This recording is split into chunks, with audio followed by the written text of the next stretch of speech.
Hello friends, मैं हूं हेमंत शर्मा। आज हम बात करने वाले हैं एसएससी दिल्ली पुलिस कांस्टेबल की जो न्यू वैकेंसी आई हुई है उसका फॉर्म किस प्रकार से भरेंगे। इसके साथ साथ हम बात करने वाले हैं एसएससी का रजिस्ट्रेशन किस प्रकार से कर सकते हैं। तो बने रहे वीडियो के अंत तक। दोस्तों, ब्राउजर ओपन हो जाने के बाद हम टाइप करते हैं ssc.gov.in और इंटर कर देते हैं। दोस्तों, आप यहां पर देख पा रहे हैं ssc.gov.in की वेबसाइट ओपन हो चुकी है। हम यहां पर दी गई फर्स्ट लिंक पर क्लिक करते हैं, जिसके बाद हमारे सामने एसएससी की वेबसाइट कुछ इस प्रकार से आ जाती है। यहाँ पर हम देख पा रहे हैं लॉगिन और रजिस्टर। अगर आपने एसएससी का पहले फॉर्म भरा हुआ है तो आपको लॉगिन पर क्लिक करना है। अगर आपने एसएससी का फॉर्म पहले नहीं भरा हुआ है तब भी आपको रजिस्टर पर क्लिक करना है। जिसके बाद हमारे सामने यहाँ पर कुछ इस प्रकार से पोर्टल आ जाएगा। अगर आपने पहले एसएससी का फॉर्म भरा हुआ था और आपके पास लॉगिन आईडी पासवर्ड है, दोस्तों यहाँ पर आप रजिस्ट्रेशन नंबर डालेंगे और यहाँ पर पासवर्ड फिल करेंगे और यहाँ पर जो दिया गया कैप्चा है उसे आप यहाँ पर भरेंगे और लॉगिन पर क्लिक कर देंगे। जिसके बाद आप आगे फॉर्म भर पाएंगे। अगर आप एसएससी का फॉर्म पहली बार भर रहे हैं तो आप रजिस्टर नाउ पर क्लिक करेंगे दोस्तों। जिसके बाद हमारे सामने कुछ इस प्रकार का पोर्टल आ जाएगा कि जो आप रजिस्ट्रेशन करना चाहते हैं उसको आपको कुछ इस प्रकार से करना होगा। सबसे पहले आपको पर्सनल डिटेल एंटर करनी है, उसके बाद आपको पासवर्ड बनाना है। पासवर्ड बनाने के बाद आपको कुछ एडिशनल जानकारी भरनी है और डिक्लेरेशन पर क्लिक करना है। हम यहाँ पर रजिस्ट्रेशन करना चाहते हैं तो हम कंटिन्यू पर क्लिक करेंगे दोस्तों। जिसके बाद हमारे सामने यहाँ पर जानकारी आ जाएगी कि जो हमको रजिस्ट्रेशन करना है उसके लिए हमको personal detail, password creation, additional detail और डिक्लेरेशन भरना है। दोस्तों, आप यहाँ पर देख पा रहे हैं अगर आपके पास आधार कार्ड नंबर है तो आप यस करेंगे। आप यहाँ पर यूआईडी नंबर या वीआईडी नंबर डाल सकते हैं। यूआईडी आधार नंबर होता है, वीआईडी नंबर आधार कार्ड के नीचे जो आईडी लिखी होती है उसे वीआईडी नंबर बोलते हैं। आप उसे यहाँ पर डालेंगे। जो जानकारी आपने दी है वही जानकारी आप दोबारा से यहाँ पर भरेंगे। उसके बाद आप यहाँ पर टर्म्स एंड कंडीशन को रीड करेंगे और यहाँ पर क्लिक करेंगे। इसके बाद आप सेंड ओटीपी पर क्लिक करेंगे तो आपके आधार नंबर पर जो मोबाइल नंबर लिंक है उस पर ओटीपी जाएगा। आधार कार्ड पर प्राप्त ओटीपी को यहाँ पर डालेंगे और वेरीफाई ओटीपी पर क्लिक करेंगे। जिसके बाद हमारे सामने मैसेज आएगा कि आपका आधार कार्ड वेरीफाई हो चुका है। आप ओके या क्रॉस पर क्लिक करके आगे बढ़ सकते हैं। दोस्तों, यहाँ पर हमें आवेदक की जो डिटेल देनी है वो आपको कैपिटल लेटर में भरनी है। यहाँ पर आवेदक का आपको नाम लिखना है जो 10वीं की मार्कशीट में लिखा गया है। दोबारा से आपको यहाँ पर वही नाम लिखना है जो आपने ऊपर लिखा हुआ था। इसके बाद हमसे पूछा जाता है कि आपका कभी नाम बदलाव हुआ है। अगर आपके नाम में बदलाव हुआ है तो यस करेंगे और आप यहाँ पर अपना न्यू नेम डालेंगे और दोबारा से वही नेम डालेंगे। अगर आपके नाम में कोई बदलाव नहीं हुआ है तो हम नो पर क्लिक करेंगे। जिसके बाद हमारे सामने ऑप्शन नहीं दिखाई देंगे। इसके बाद हमसे पूछा जाता है कि आपका जेंडर क्या है, आप पुरुष है, महिला है, ट्रांसजेंडर है। आप यहाँ पर अपने हिसाब से इसकी जानकारी भरेंगे और दोबारा से आप यहाँ पर जेंडर की जानकारी देंगे। इसके बाद हमारी 10वीं की मार्कशीट में जो डेट ऑफ बर्थ लिखी हुई है आपको यहाँ पर डेट ऑफ बर्थ डालना है।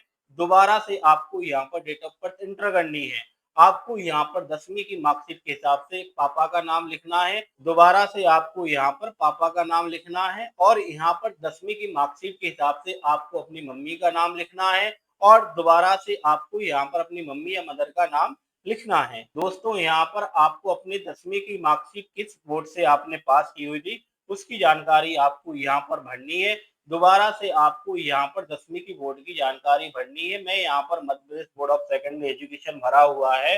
आप अपनी 10वीं की मार्कशीट के हिसाब से यहाँ पर बोर्ड भरें और इसके बाद आप यहाँ पर 10वीं की मार्कशीट के हिसाब से रोल नंबर डालेंगे और दोबारा से 10वीं के हिसाब से यहाँ पर रोल नंबर डालेंगे और जो 10वीं आपने पास की हुई है वो कौन से साल में पास की हुई इसकी जानकारी आप यहाँ पर देंगे। दोबारा से आप ये जानकारी वेरीफाई करेंगे। आपने यहाँ पर हाईएस्ट पढ़ाई कहाँ तक की है उसकी जानकारी आप यहाँ पर देंगे, जैसे matriculation, higher secondary, diploma, graduation, post graduation, PhD. आप यहाँ पर अपने हिसाब से इसकी जानकारी भरेंगे और दोबारा से यहाँ पर जानकारी भरेंगे। दोस्तों, यहाँ पर आपको एक अपना मोबाइल का सही नंबर डालना है। दोस्तों, मोबाइल नंबर एंटर कर देने के बाद सेंड ओटीपी पर क्लिक करते हैं। जिसके बाद हमारे मोबाइल पर ओटीपी नंबर आता है, हमें उसे वैलिडेट करना है तो हम वैलिडेट पर क्लिक करेंगे। जिसके बाद हमारा मोबाइल नंबर वेरीफाई हो जाता है। हम यहाँ पर ईमेल आईडी की जानकारी भरते हैं। अगर आप इसको वेरीफाई करना चाहते हैं तो आप वेरीफाई कर सकते हैं, लेकिन अगर मोबाइल नंबर या ईमेल आईडी में से आप अगर एक वेरीफाई करके आगे बढ़ना चाहते हैं तब भी आप इस फॉर्म को आगे बढ़ सकते हैं। अगर आप ईमेल पर ओटीपी प्राप्त करना चाहते हैं, सेंड ओटीपी पर क्लिक करेंगे, प्राप्त ओटीपी को एंटर करेंगे और वैलिडेट करेंगे, उसके बाद सेव एंड नेक्स्ट पर क्लिक करेंगे। मोबाइल नंबर वेरीफाई हो जाने के बाद सेव एंड नेक्स्ट पर क्लिक करेंगे, जिसके बाद हमारे सामने मैसेज आता है कि आपकी पर्सनल डिटेल को सेव कर लिया गया है, आप ओके कर आगे बढ़ेंगे। दोस्तों, आपके मोबाइल नंबर पर रजिस्ट्रेशन नंबर और पासवर्ड आ जाएगा। आप लॉगिन करके एंटर कर सकते हैं या आप कंटिन्यू करके भी आगे बढ़ सकते हैं। तो हम यहाँ पर कंटिन्यू का चुनाव करते हैं।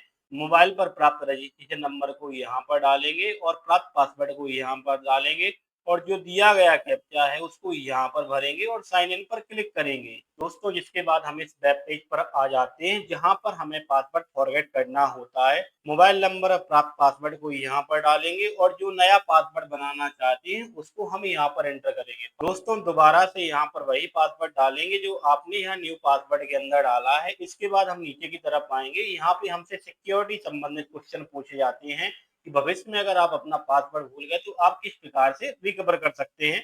आप यहाँ पर दिए गए क्वेश्चन में से किसी एक को चुनेंगे और उसका आंसर यहाँ पर भरेंगे। इसी प्रकार से आप यहाँ पर दोबारा क्वेश्चन सुनेंगे और उसका आंसर यहाँ पर भरेंगे और सेव एंड नेक्स्ट पर क्लिक करेंगे, जिसके बाद हमारे सामने मैसेज आएगा कि आपके द्वारा जो जानकारी भरी है उसे सेव कर ली गई है, आप ओके पर क्लिक करेंगे।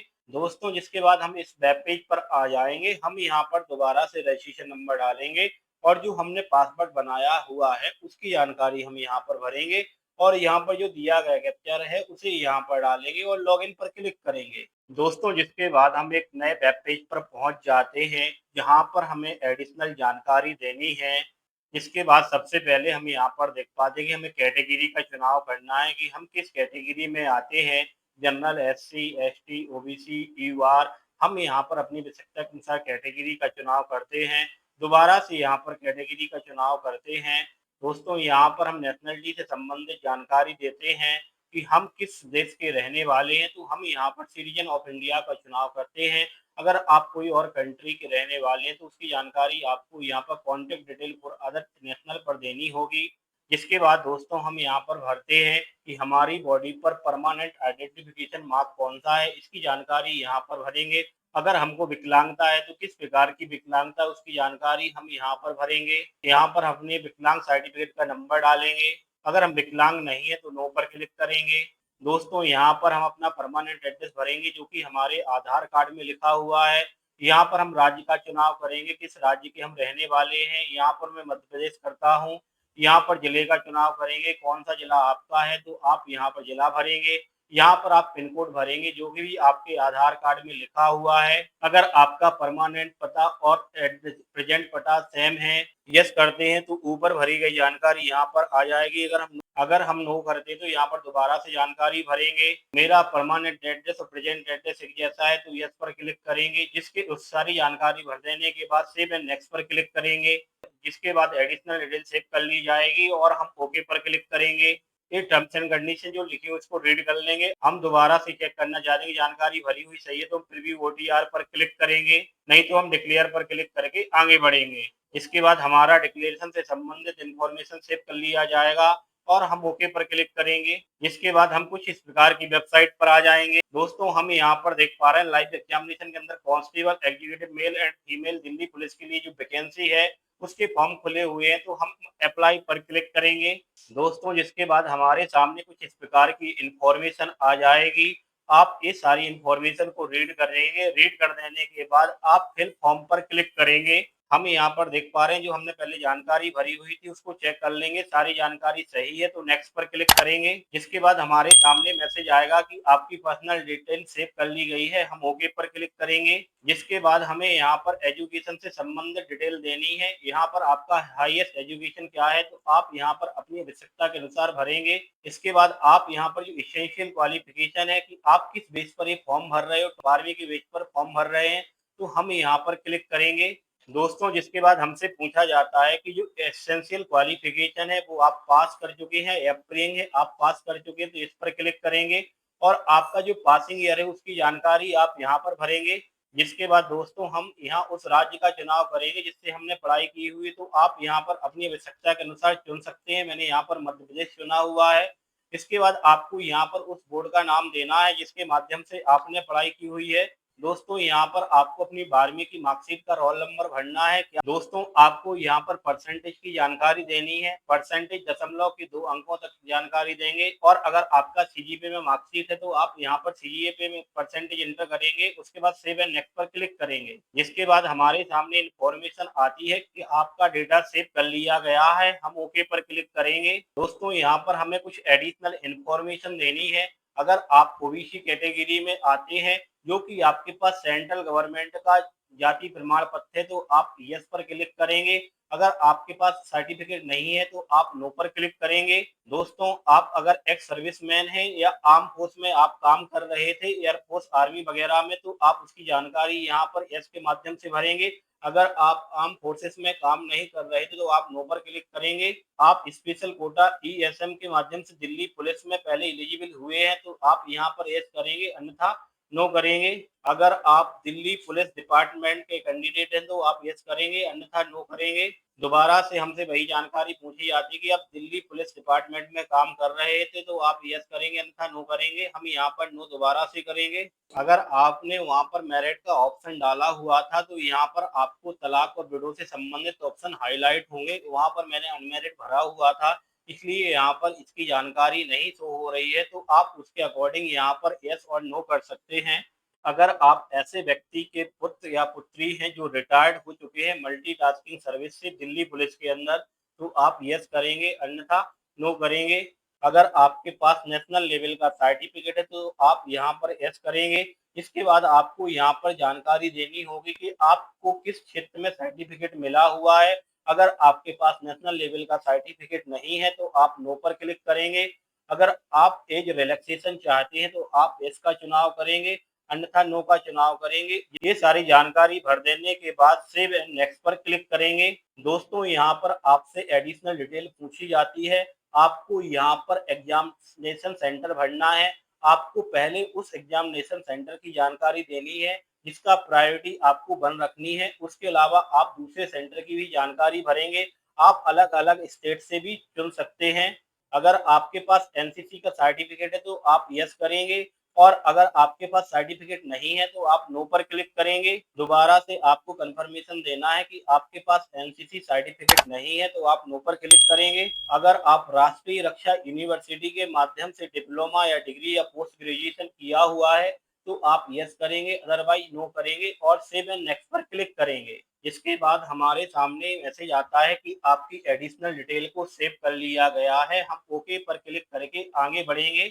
दोस्तों यहाँ से क्यूआर कोड स्कैन करने के बाद आप अपने मोबाइल में प्ले स्टोर से एसएससी का ऐप डाउनलोड कर पाएंगे। लॉगिन आईडी पासवर्ड एंटर करेंगे और डैशबोर्ड में जाकर के आप अपना फॉर्म हिस्ट्री में जाकर के आप स्टेप बाय स्टेप आगे बढ़ते जाएंगे। जिसके बाद आपको फोटो अपलोड करने के लिए आएगा। फोटो अपलोड करते वक्त आप सर्किल के अंदर रहें और अपनी आईज को ब्लिंक करें। आपका फोटो कैप्चर हो जाएगा, आप उसे सेव कर दें। दोस्तों सिग्नेचर अपलोड करने के लिए आपको सिग्नेचर का साइज 10 से 20 केबी के बीच में रखना है, जिसका जेपीजी फॉर्मेट होना चाहिए। आपको सिग्नेचर की चौड़ाई 6 सेंटीमीटर तथा ऊंचाई 2 सेंटीमीटर रखनी है। आपके सिग्नेचर का रेजोल्यूशन 300 डीपीआई होना चाहिए। फोटो और सिग्नेचर अपलोड हो जाने के बाद सेव एंड नेक्स्ट पर क्लिक करेंगे। इसके बाद हमारे सामने मैसेज आ जाएगा कि आपका फोटो और सिग्नेचर का डेटा सक्सेसफुली सेव कर लिया गया है। जिसके बाद हमारे सामने प्रीव्यू फॉर्म का ऑप्शन आ जाएगा। हम यहाँ पर अपनी जानकारी को एक बार चेक कर लेंगे। अगर हमारे द्वारा दी गई जानकारी सारी सही है तो हम सेव एंड नेक्स्ट पर क्लिक करेंगे। जिसके बाद हम यहाँ पर टर्म्स एंड कंडीशन को रीड करेंगे और एग्री पर क्लिक करेंगे और यहाँ पर दिया गया जो कैप्चा है यहाँ पर एंटर करेंगे और सबमिट पर क्लिक कर देंगे। जिसके बाद हमारे सामने यहाँ पर मेक पेमेंट का ऑप्शन आ जाएगा। हम मेक पेमेंट पर क्लिक करेंगे। जिसके बाद हमारे सामने मैसेज आएगा कि आप किस माध्यम से पेमेंट करना चाहते हैं, तो आप क्यूआर कोड वगैरह से पेमेंट करके फॉर्म को सबमिट कर दें। अगर मेरे द्वारा दी गई जानकारी आपको पसंद आई है तो आप मेरे चैनल को शेयर करें, लाइक करें, कमेंट करें और वीडियो में ज़रूर बताएँ। अगर आपको कोई कन्फ्यूज़न है, मैं कोशिश करूँगा कि आपकी प्रॉब्लम जल्द से जल्द को सॉल्व कर सकूँ। वीडियो देखने के लिए आपका बहुत-बहुत धन्यवाद।